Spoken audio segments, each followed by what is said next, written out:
The dissection of the cubital fossa. Now what are the skin incisions given? The skin incision, first one is the upper skin incision joining the imaginary line between the two epicondyles, that is lateral epicondyle and the medial epicondyle. And the next second skin incision, it is given at the junction of upper 1/4 and the lower 3/4 of the forearm. Now after giving the skin incision, the skin flaps with the superficial fascia are reflected, and here the area that we can see, we will now see what are the structures present here. So first of all, this one is the bicipital aponeurosis.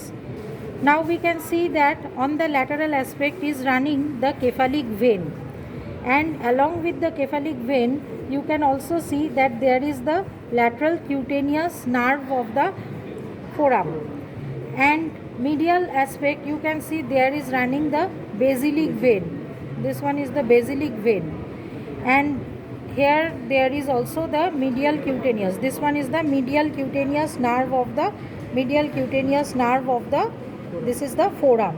And what is this flap like structure? This is the bicipital aponeurosis. What is bicipital aponeurosis? Now you know that this is the biceps brachii muscle, and here it is the tendon of the biceps brachii.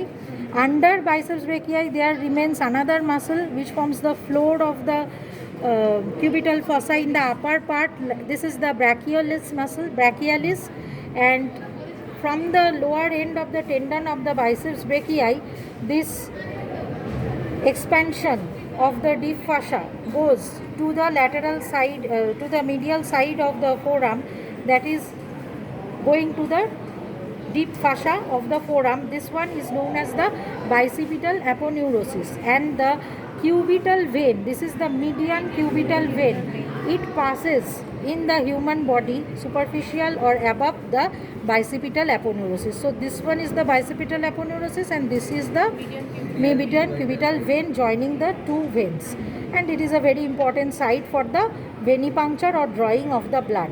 Now we will quickly see what are the boundaries of the cubital fossa. So the lateral boundary of cubital fossa is formed by this brachioradialis muscle, medial border of brachioradialis, this brachioradialis muscle, this is the medial border, and this forms the lateral boundary. And this one pronator teres muscle, lateral border of the pronator teres forms the this medial side of the triangle, and upper part base is formed by the joining of the two imaginary line which join the two epicondyles, lateral and the medial, and apex is by the meeting point of these two muscles. Now structures, contents, what are present inside. So structures you can see, either you can see from lateral side to medial side, or you can see from medial side to lateral side. If you see from lateral to medial side, you will find that first structure is the tendon of the biceps brachii. This is the biceps brachii belly, fleshy belly, and this is the tendon. The muscle goes to be inserted by tendon into the posterior part of radial tuberosity.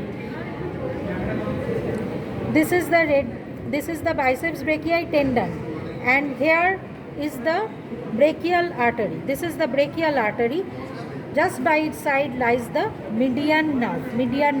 So the structures related are from lateral to medial. They are the tendon, artery, nerve.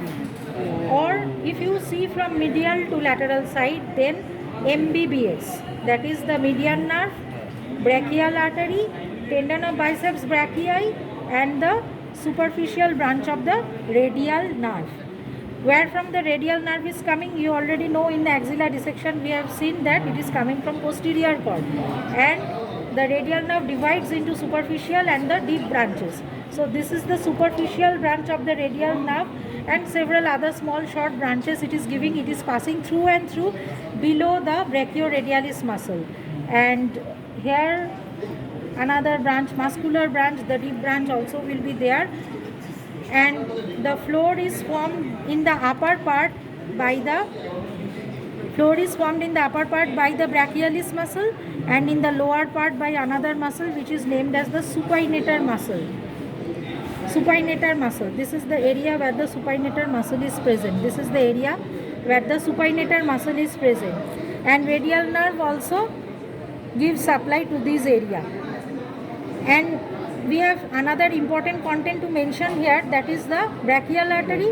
And you see brachial artery has divided into the terminal branches. So this one is the ulnar, larger of the terminal branch, that is the ulnar artery, and this is the radial artery.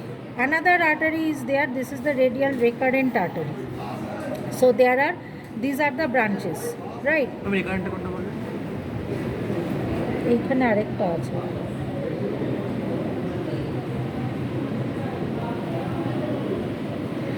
You just know for your MBBS purpose, there are the two branches. Mainly the terminal branch, one is the ulnar, another is the